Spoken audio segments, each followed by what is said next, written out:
Abra comigo a palavra de Deus, amados, no livro de Isaías, livro do profeta Isaías, no capítulo 26, no verso 3 e no verso 4. Enquanto você abre, nós temos um visitante nessa noite. Cadê a Lourdes? Lourdes, cadê você? Seja bem-vinda, viu, Lourdes? Em nome do Senhor Jesus, viu? Sinta-se à vontade. Você está na casa de Deus e como você é filha de Deus, a casa é sua. Fica à vontade. Amém? Isaías capítulo 26, a partir do versículo 3 e do verso 4. Quem achou diz amém. Quem não achou, diz espera lá. Isaías. Você pega o livro de Salmos, depois de Salmos, Isaías. Não, Provérbios, Cantares, Provérbios, Eclesiastes, Cantares e depois Isaías. Amém? Isaías capítulo 26, a partir do verso 3 e o 4. Diz assim: Tu, Senhor, conservarás em perfeita paz aquele cujo propósito é firme, porque ele confia em ti. Confiai, Senhor, no Senhor perpetuamente, porque o Senhor Deus é uma rocha eterna. Tu, Senhor, conservarás em perfeita paz aquele cujo propósito é firme. Uma declaração de uma ação poderosíssima de Deus, ministrando paz, mas não é uma paz qualquer. Não é uma paz que o mundo fala e que o mundo aparentemente transmite, mas que é momentânea, passageira, vazia e ilusória. É uma paz, como diz no livro de Filipenses, uma paz além da compreensão, além do entendimento. É algo que não dá para explicar. É uma certeza, uma convicção de que Deus está no controle de tudo, de que Deus está conduzindo tudo, de que Deus está cuidando de tudo, de que Deus não vai desamparar você, Deus não vai te abandonar. É uma certeza que leva você a não se desesperar, a conseguir deitar a cabeça no travesseiro e dormir tranquilamente, por incrível que pareça, mesmo no meio das maiores adversidades. O texto fala que Deus faz isso, mas Deus faz isso para um tipo de pessoa específica. O versículo 3 fala: Tu conservarás em paz aquele. Deus está falando de uma forma específica em relação a um tipo de pessoa que tem o propósito firme. Que propósito é esse, irmão? O propósito de agradar a Deus, o propósito de fazer a vontade do Senhor, o propósito de agradar a Deus em todo o tempo. Quando esse propósito faz parte da tua vida, uma das coisas mais lindas que Deus gera no teu coração é a paz que excede todo o entendimento. Aquela convicção que só Deus pode dar, de que tudo que está acontecendo, por mais tenebroso que seja, está sob o controle dEle. Mas uma das coisas que é importante ressaltar é: qual é o maior e o mais importante propósito da nossa vida? Pergunta, mas pergunta assim bem suave para quem está do teu lado. Diz assim, ó: qual é o maior propósito da tua vida? Pergunta aí. Com que propósito você vem aqui nos cultos de quinta-feira, nos cultos de terça-feira, nos cultos? Qual que é o propósito que trouxe você aqui nessa noite? Você veio aqui com qual objetivo? Ah, bispo, eu vim aqui apenas em busca da solução dos meus problemas. Pois é, não é esse o propósito. Ah, bispo, eu vim aqui porque eu gostaria de ouvir uma mensagem assim, que mexesse comigo, sabe? Que produzisse um arrepio em mim. Se você quiser sentir arrepio, eu vou colocar o seu dedo ali na tomada e você vai arrepiar bastante. Mas o propósito não é esse.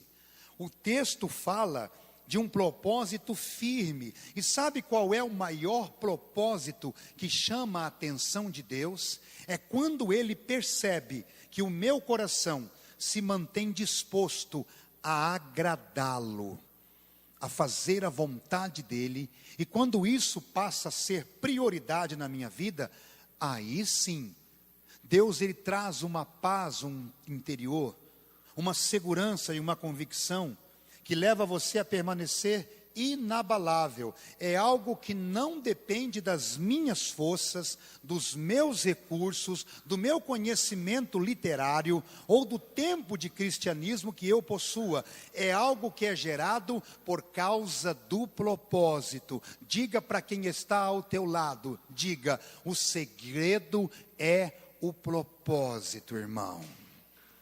É isso que chama a atenção. Deus procura propósitos. Deus é um Deus de propósitos. Ele procura qual é a motivação maior do nosso coração. Você sabia que um dos maiores reis da nação de Israel, um homem que foi chamado o homem segundo o coração de Deus, um camarada que foi escolhido de uma forma tremenda, Deus encontrou ele num lugar aonde ninguém tinha encontrado. Quando Deus foi escolher um rei para substituir Saul, Deus, ele encontrou Davi lá no pasto, atrás das malhadas, atrás das ovelhas, todo sujo, todo fedido de cocô de ovelha, mas lá Deus o encontrou. Sabe por quê? Porque o propósito do coração dele era firme. No livro de Atos, no capítulo 13, Deus declara: achei a Davi, um homem segundo o meu coração. Aí vem o segredo, porque Deus escolheu ele. Deus fala assim, que executará toda a minha vontade. Deus escolheu Davi não é porque ele era mais bonito do que os irmãos dele. Deus escolheu Davi porque Deus encontrou no coração dele um propósito firme, uma decisão firme de priorizar a vontade de Deus. E diga para quem está do teu lado, fala assim, ó, Deus continua procurando, irmão. Ele continua procurando homens e mulheres que têm esse mesmo propósito firme.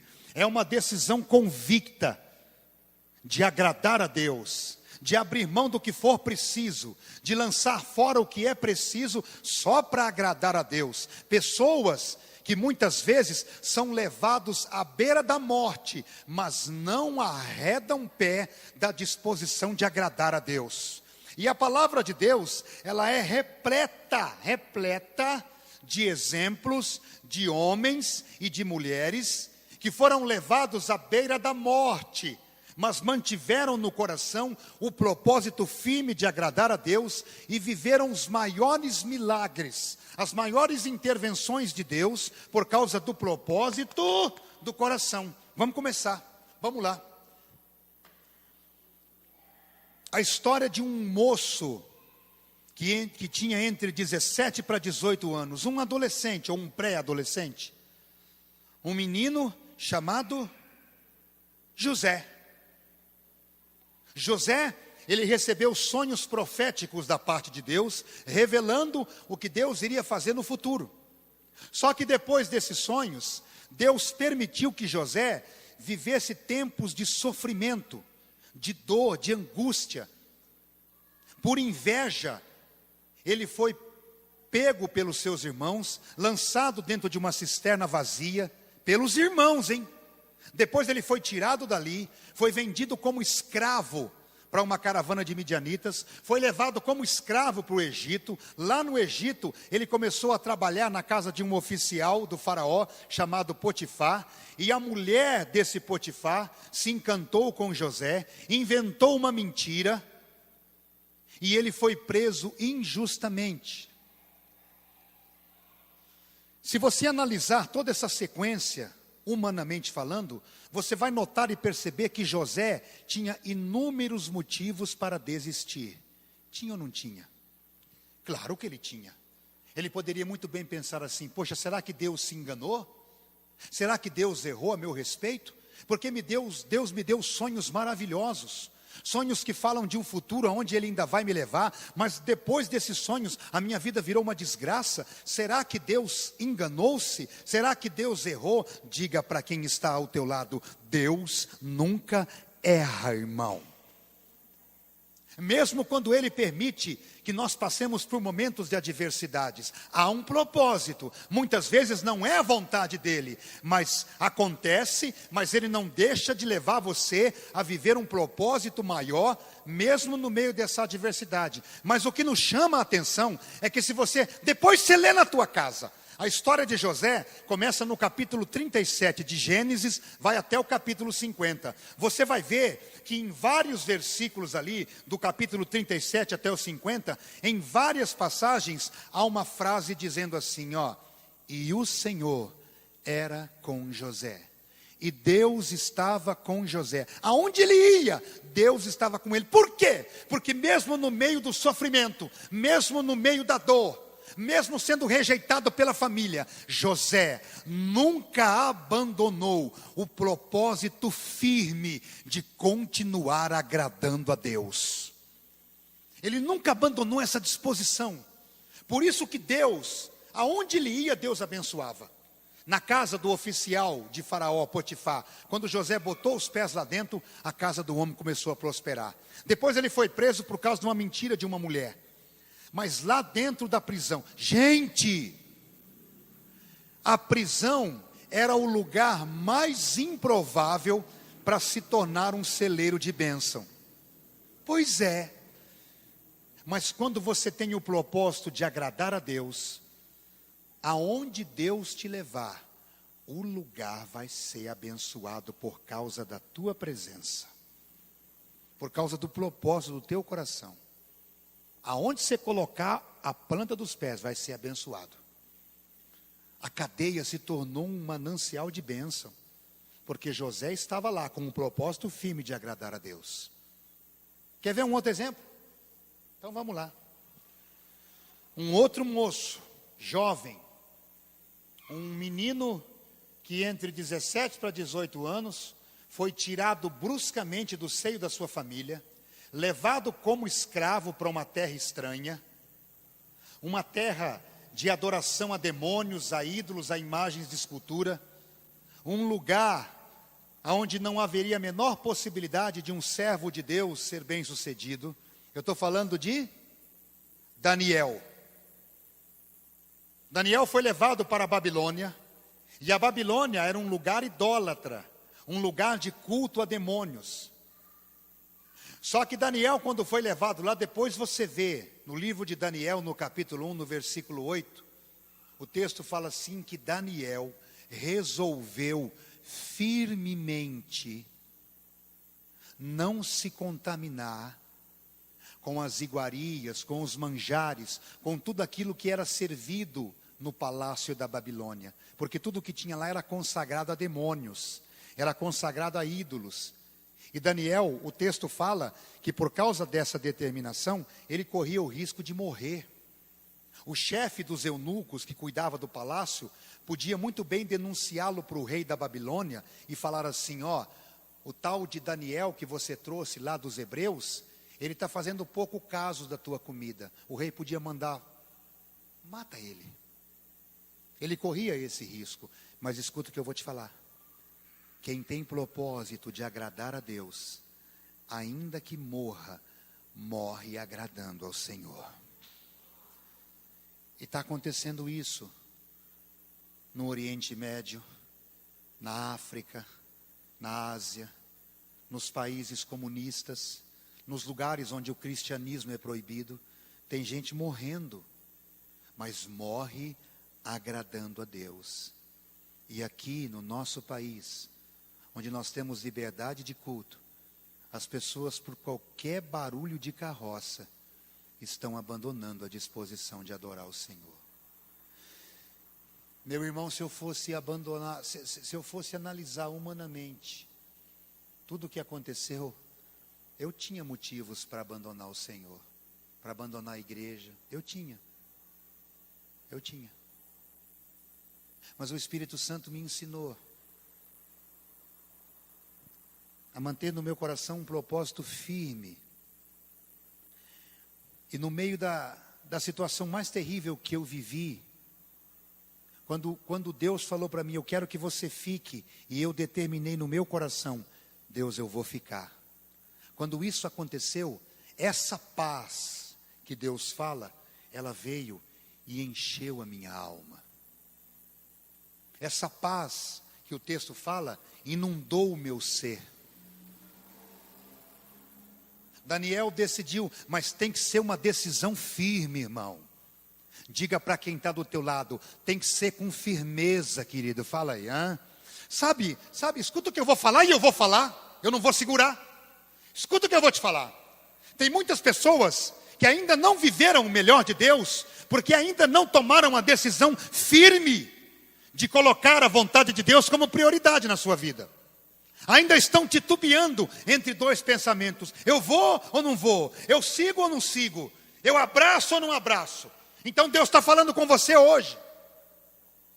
Ele promete, é uma promessa dele. Você vai ter paz, você vai ter segurança, você vai ter tranquilidade. Eu vou assumir a responsabilidade dos segmentos da tua vida. Mas quando o propósito do teu coração for firme, quando você disser, olha, Deus é Deus na minha vida, Jesus é o meu Senhor, e o meu estilo de vida é o estilo de vida que a palavra de Deus estabelece. Quando você fizer isso, meu irmão, minha irmã, você vai ter segurança, tranquilidade. O mundo pode ruir ao teu redor, mas você vai estar seguro. É aquilo que o salmista fala no Salmo 23. Ainda que eu ande pelo vale da sombra da morte, não temerei mal algum.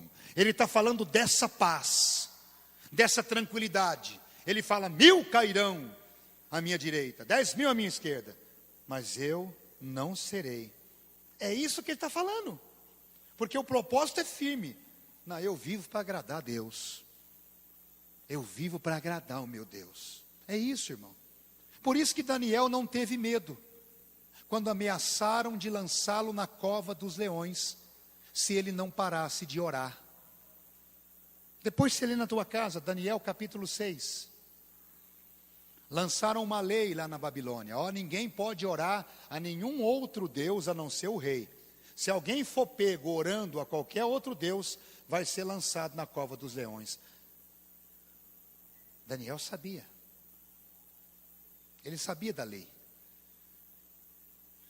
Mas ele era alguém que tinha como um propósito maior agradar a Deus. Quando ele ficou sabendo da notícia, o que ele fez?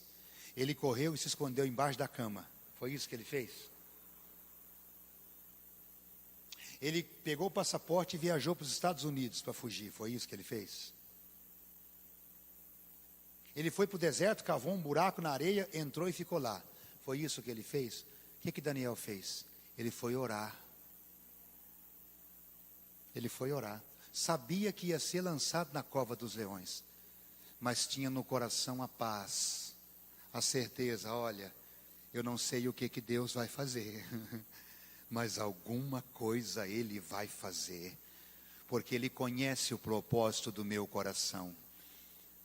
Alguma coisa Ele vai fazer, e fez. Por isso que Sadraque, Mesaque e Abednego não tiveram medo de serem lançados na fornalha de fogo. Eles sabiam, Deus vai fazer alguma coisa, porque o propósito do nosso coração é agradá-lo. Ele vai fazer algum negócio. E o texto fala de mais uma característica que Deus procura encontrar na vida de quem Ele vai investir, trazendo toda essa paz, essa tranquilidade. Eu não estou dizendo que você vai ignorar os problemas que você vive, não é isso não. Deus conhece os teus problemas, conhece os meus problemas, eles são reais. Mas Deus vai gerar no teu coração uma convicção de que Ele vai se manifestar na tua vida, de que Ele vai cuidar da situação. Você não vai precisar se desesperar, se descabelar. Meu irmão, escuta o que eu estou te falando. Quantas pessoas estão se suicidando por não terem essa paz interior? Quantas pessoas milionárias, riquíssimas, e Deus não é contra você conquistar riquezas, não é isso não. Mas quantas pessoas por não agradarem a Deus, estão agora gastando fortunas em um divã de um psicólogo, de um psiquiatra? Quantas pessoas estão dormindo à base de calmantes de tarja preta, porque falta a paz, essa tranquilidade que Deus traz. Mas por que Deus não pode dar, pastor? Porque não há a decisão de agradá-lo. Não há disposição de agradá-lo. E Deus não vai contra a palavra dele. O texto fala que ele vai conservar Ele fala não é apenas a palavra paz. Antes da palavra paz, vem uma outra palavrinha. O que fala aí na sua Bíblia? Tu conservarás em... O que fala aí? Tem Bíblias que têm versões diferentes. O que fala aí? Hã?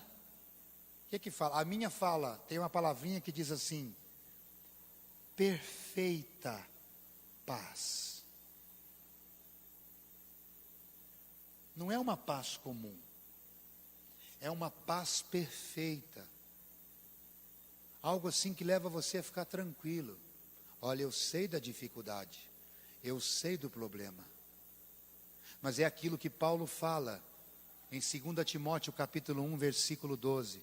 Paulo fala do sofrimento, das lutas, das perseguições, mas ele termina o versículo dizendo assim: mas eu sei em quem eu tenho crido, e eu estou bem certo que Ele é poderoso para guardar o meu depósito até aquele dia. Eu me lembro que na empresa onde eu trabalho hoje, surgiu uma crise há um tempo atrás, onde todo mundo falava assim, ó, vai mandar todo mundo embora. E no setor que eu trabalho, o pessoal tem muito medo de terceirização, né? O pessoal falava, vai terceirizar, né? E eu falava assim, não vai não. E eu falava, porque não chegou o tempo ainda, eu tenho muito para realizar aqui nessa empresa. Tem gente que eu preciso pregar o evangelho aqui nessa empresa, não vai terceirizar, não vai mandar. Não, mas está em crise. Eu falei, então, mas o meu Deus é um Deus que está acima de qualquer crise. Não vai não. E para a glória de Deus, eu já estou há 15 anos lá. Isso aí foi o quê? Há uns 8, 9 anos atrás. E mesmo no meio da crise, nunca atrasou o nosso pagamento, nunca. O pessoal, o pagamento vai sair, não vai? Eu falava, vai sair sim. Vai, porque eu sou dizimista, sou ofertante na casa de Deus. Vai sair o pagamento. E saía. Não, esse ano acho que não vai ter aumento, não vai ter, como é que chama? Não vai ter PL, participação de lucro. Eu falava, vai sim, claro que vai, mas está em crise, mas vai porque Deus é fiel, eu sou alguém que semeia na casa de Deus, vai sim, e tudo acontecia. E o pessoal falava assim, mas por que você fala com tanta confiança? É porque eu vivo para agradar o meu Deus. Eu sei, eu conheço quem Ele é. E eu sei que Ele procura. E quando Ele encontra a disposição de agradá-lo, Ele se manifesta.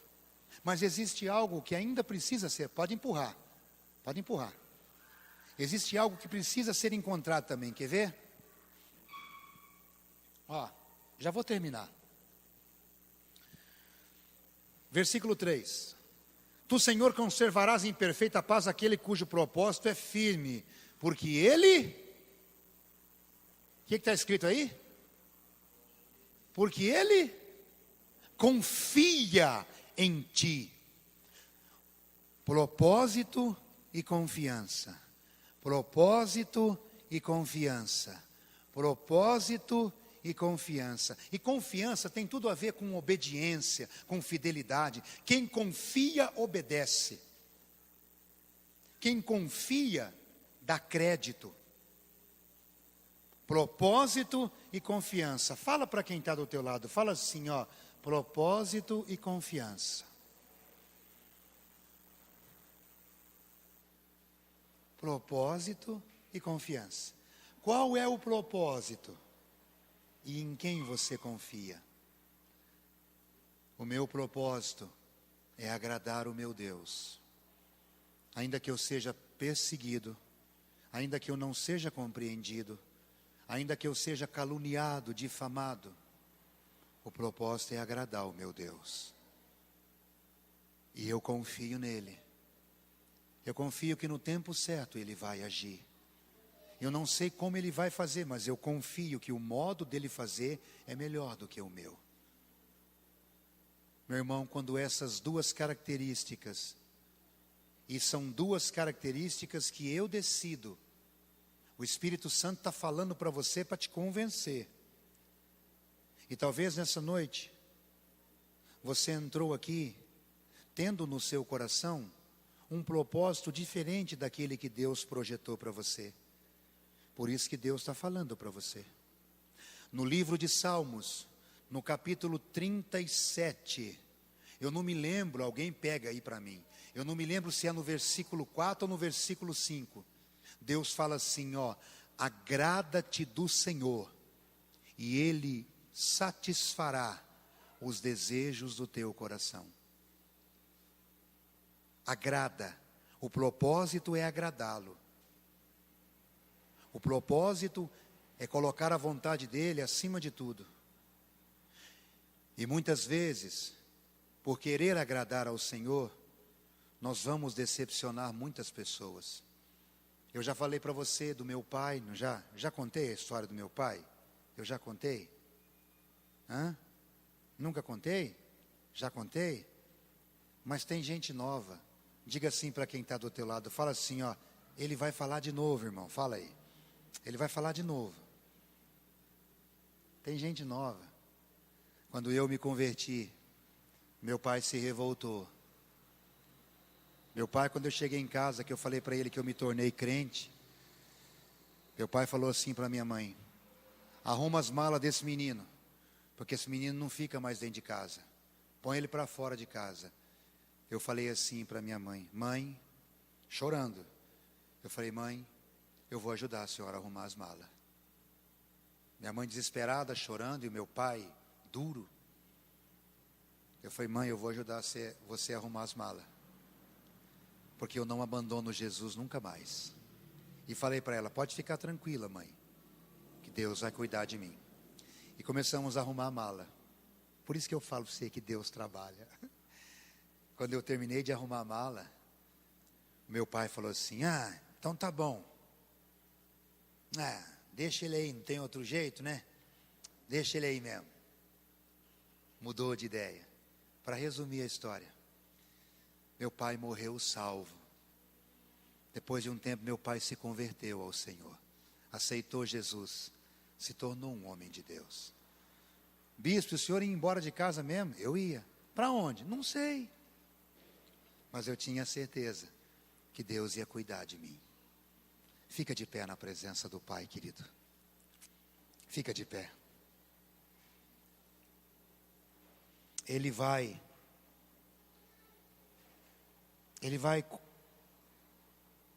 trazer paz ao teu coração. Quando o propósito maior da tua vida for agradá-lo. Quando você tomar a decisão, mas uma decisão firme, de agradar a Ele, de colocar a vontade dEle. Escuta o que eu estou te falando, ó. Escuta o que eu estou te falando. E Deus está falando com pessoas aqui. Muitas vezes parece que Deus está indiferente. E que Deus não está vendo o que está acontecendo. Mas é aí que nós nos enganamos redondamente. Quando o nosso Deus fica em silêncio, meu irmão, é porque Ele está preparando coisas infinitamente maiores. O nosso Deus é o único ser que trabalha no silêncio, na quietude. Ele é um Deus que não precisa de nenhuma evidência para se manifestar.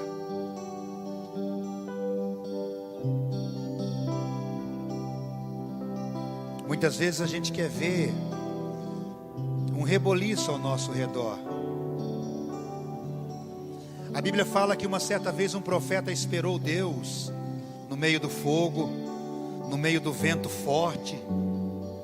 Ele esperou Deus no meio da tempestade, e Deus não veio em nenhum desses fenômenos, mas de repente veio um vento assim bem suave, bem mansinho, e Deus estava no meio desse vento. Sabe o que eu entendo? Que muitas vezes Deus não vai fazer nenhum barulho, nenhum estardalhaço, mas Ele vai chegar, e aí você vai entender por que Ele fez você esperar. Porque o momento dele, a Bíblia fala que o tempo de Deus é chamado Kairos, que significa o tempo perfeito. Por isso que Deus está falando com você nessa noite. Ele está vendo tudo, Ele sabe de tudo. Ele viu cada lágrima que você derramou e ainda derrama. Ele não está indiferente. Mas essa noite Ele traz ao teu coração essa certeza de que Ele vai se manifestar, por causa do propósito do coração de agradá-lo,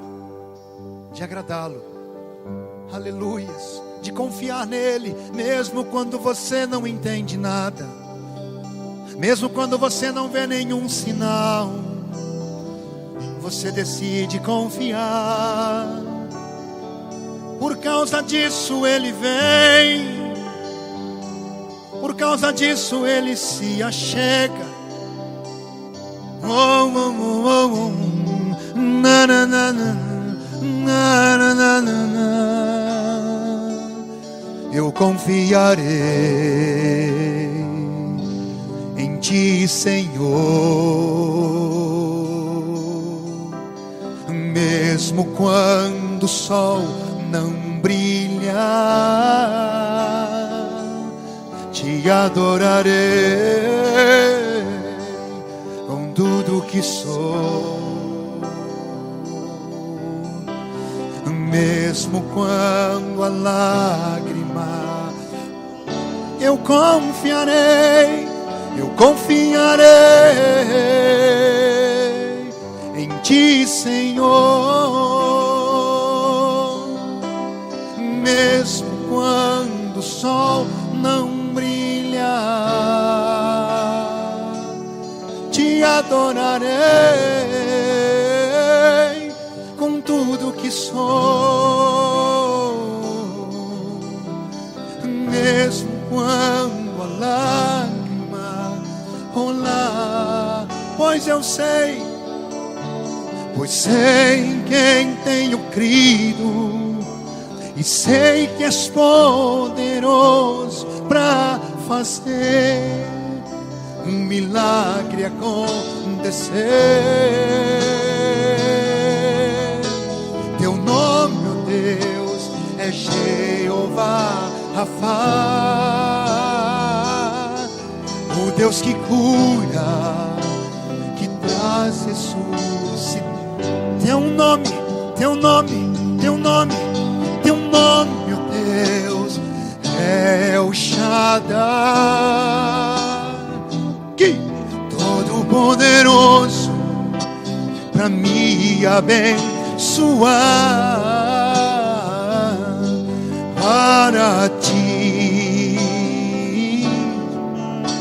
Para ti não há causa difícil demais, pois conheço a Ti e sei que o Teu agir ninguém impedirá. Erga suas mãos para o alto comigo agora. Oh Deus, nós queremos verdadeiramente, Pai, queremos nos apegar ao Teu propósito. Queremos aprender a viver todos os dias agradando ao Senhor. Nos ensina, que o Espírito Santo nos ajude, e que aprendamos a confiar ao Senhor, para que essa paz que excede todo entendimento, essa certeza de que o Senhor vai fazer, faça parte da nossa vida e do nosso viver. Deus, Nós queremos verdadeiramente termos em nosso viver o propósito maior de agradar ao Senhor. E queremos confiar em Ti. Nos ajuda, Pai. Nos fortaleça a cada dia. Aleluia. Gera em nós a certeza de que o Senhor é um Deus fiel e que o Senhor vai fazer muito mais do que nós estamos imaginando. Nós te bendizemos nessa noite, ó Deus eterno. Te louvamos por essa mensagem abençoada e que ela permaneça viva em nós todos os dias. Todos os dias. Em nome de Jesus. Em nome de Jesus. Você pode aplaudir a Deus nesse lugar, querido. Aleluia.